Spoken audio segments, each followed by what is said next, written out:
สวัสดีครับตอนนี้ผมอยู่ที่ประเทศเกาหลีใต้นะครับเมืองปูซาน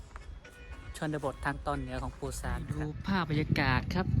เริ่มทำนากันแล้วเขตชนบท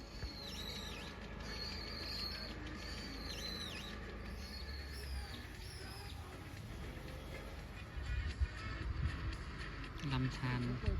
น้ำก็ใสอยู่นะนี่ครับทำนาสังคมสูงวัยมีแต่วัยชรา